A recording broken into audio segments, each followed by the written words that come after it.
अरे इम्यूनिटी वाली तालियां बजाइए एक बार जोरदार, यहां से वहां तक।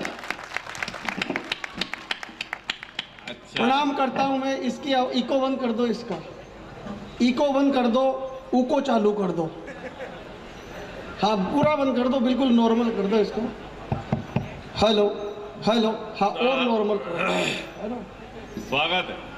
देखो क्या है कि 11 हुक्म, आपको बहुत बहुत बधाई कि आप प्रदेश के उपाध्यक्ष बने। और मैं ये कहना चाहता हूँ सत्य बात, आप सभी के बीच में जितने भी यहाँ पर घोषणा के जितने भी श्रोतागण बैठे हुए हैं, एक बात मैं अपने हृदय से कहना चाहता हूँ कि 11 महीने से भाई साहब घर पे पड़े हुए थे हम। कोई कवि सम्मेलन नहीं था, भगवान की कसम सही कह रहा हूँ मैं। 11 महीने से विधायक महोदय हम घर पे पड़े हुए थे और 11 महीने बाद हमारी आवाज निकल पा रही है, वो आपके कारण, वरना घर पे तो निकल ही नहीं सकती।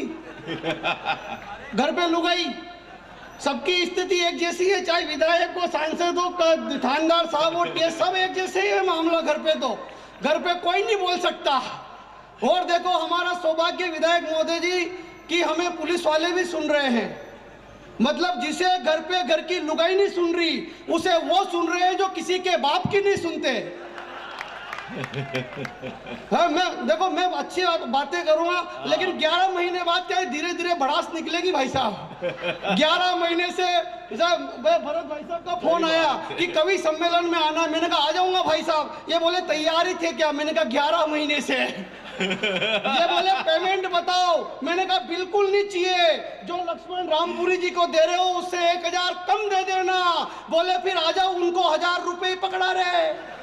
बढ़िया हो गया। कोई तनाव नहीं लेना भाई साहब। मैं बिल्कुल आप कहेंगे, अब पुलिस वालों पे तो मैं टिप्पणी नहीं करता हूं साहब, इसलिए नहीं करता हूं मित्रों क्योंकि इस देश में अध्यापक देश के लिए 5 घंटे काम करता है। इस देश का मजदूर वर्ग देश के लिए 8 घंटे काम करता है। प्राइवेट लिमिटेड कंपनियों में 10 से 12 घंटे की सेवाएं ली जाती है। इस देश के प्रधानमंत्री जी नरेंद्र मोदी जी देश के लिए 18 घंटे काम करते हैं, लेकिन ये पुलिस वाले हैं साहब जो देश के लिए 24 घंटे काम करते हैं। मैं इनकी कर्तव्य पारायण का तो प्रणाम करता हूं मित्रों। हालांकि ये इसलिए भी कहा है कि सुबह निकलना भी है मुझे, बढ़िया, वरना फिर वो रात को टीआई साहब बोले कि कौन था रे मंच पे वो लामड़ा, ओ लाओ थाने में और पार दो चामड़ा। फिर अपने वही वाले पड़े जो लॉकडाउन में पड़े थे, पटाख आज मिलो सजना। तो लेकिन ये आनंद का काम देखो, मैं कोई तनाव की बात नहीं करूंगा, आप सब मजा लो। लेकिन मैं आभार व्यक्त करता हूं हुक्म आपका। आप अगर चाहते तो इस मंच पर सपना चौधरी को बुला करके लटके झटके वाला डांस करवा सकते थे, लेकिन आपने घोषणा के युवाओं के बीच में, अपने कार्यकर्ताओं के बीच में संस्कार और संस्कृति का बीजारोपण करने के लिए बहुत बढ़िया बात है। आपने काव्य का अनुष्ठान करवाया है। ये बड़ी बात है कि छोटे छोटे बच्चों में संस्कार संस्कृति आ रही है। ये बहुत बड़ी, छोटे छोटे बच्चे शो में सुनने आए हैं। बेटा कविता समझ में आती है? नहीं आती? कोई बात नहीं। मम्मी पापा आए? नहीं आए? ये और अच्छी बात है। कह दिया कि जाओ सुनो, विधायक महोदय ने कवि सम्मेलन करवाया, वो उधर घर पे सांस्कृतिक संध्या चल रही है। बेटा यहीं पे बैठा रहना, क्योंकि प्रोग्राम दोनों ही जमाने हैं अपने को। बढ़िया है, कोई सा भी फेल नहीं होना चाहिए। ये छोटे छोटे बच्चों में कविता के संस्कार है भाई साहब। और देखो मित्रों, मैं तो आप सब श्रोताओं को मैं तो ऐसे प्रणाम करने की इच्छा हो रही है मेरी, क्योंकि 11 महीने बाद आप लोगों को देखा है हमने। एक बात मैं दिल से शब्द कहना चाहता हूं आप सभी को, आप समझ जाओ तो मेरे लिए तालियां बजा देना कि मिले हो तुम हमको बड़े नसीबों से, चुराया है तुमको कोरोना की लकीरों से। आप सभी को मैं बहुत बहुत प्रणाम करता हूं, सैल्यूट करता हूं मित्रों, क्योंकि क्या है कि ये देश है मुकेश भाई साहब, ये अपना देश उत्सवों का देश है। और खुशी की बात यह है कि उत्सवों का शुभारंभ हो चुका है। मैं आप सभी को प्रणाम करता हूं। रंगमंच का हर एक रंग मंच पर आपको दिखाई देगा, इसके लिए आपको बहुत बहुत बधाई। कोरोना को हमने जीत लिया है साहब। पूरा विश्व वैक्सीन ढूंढता रह गया और आपका और हमारा एकमात्र हिंदुस्तान हमारा देश है जिन्होंने सबसे पहले वैक्सीन बना दी। आज 160 देश वाले हिंदुस्तान के दरवाजे पर खड़े हुए हैं और ये बात कह रहे हैं कि हमें वैक्सीन दे दो, हमें वैक्सीन दे दो, हमें। वे जानी भाई साहब आ गए, वैक्सीन के आते ही जानी भाई साहब आ गए। मैं प्रणाम करता हूं भाई साहब आपको। आप भी इस प्रोग्राम की वैक्सीन है, ये देखो। ठीक है, तबीयत ठीक है। आप भी इस प्रोग्राम की वैक्सीन है। आपका बहुत बहुत स्वागत, सम्मान। हाँ देखो क्या है कि सम्मान आप हमारे आदरणीय है जानी भाई साहब। और जिंदा दिल जानी बैरागी जी के लिए एक बार जोरदार पूरा सदन तालियां बजाए। तुम निवेदन करता हूँ, स्वागत है। हाँ। 16 जून को मैं लाइव आया था अपने फेसबुक पेज पर।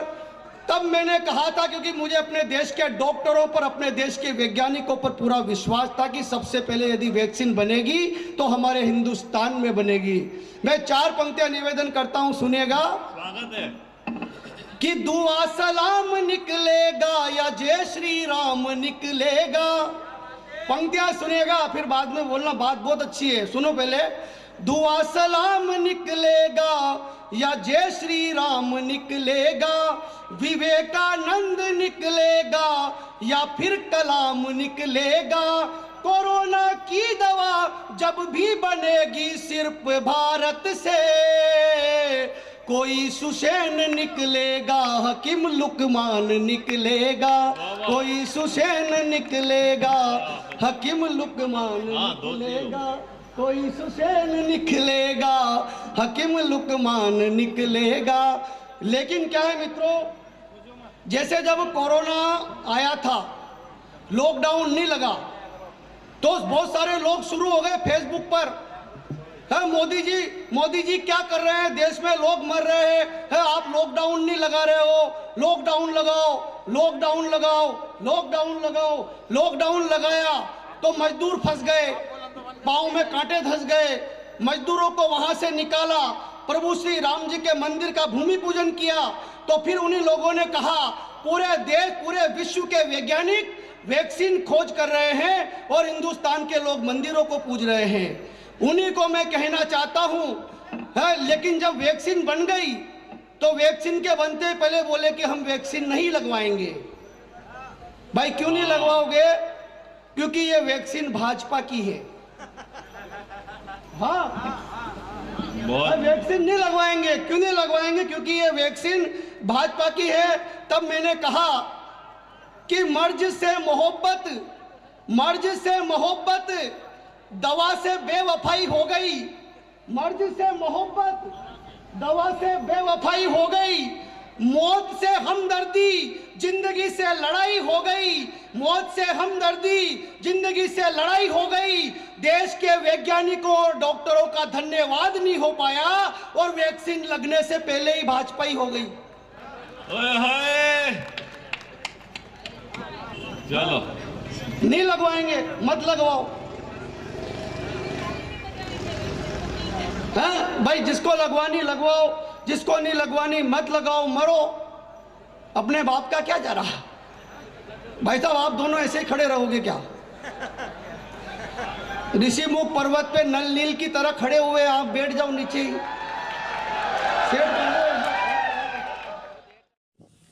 Subscribe now and press the bell icon.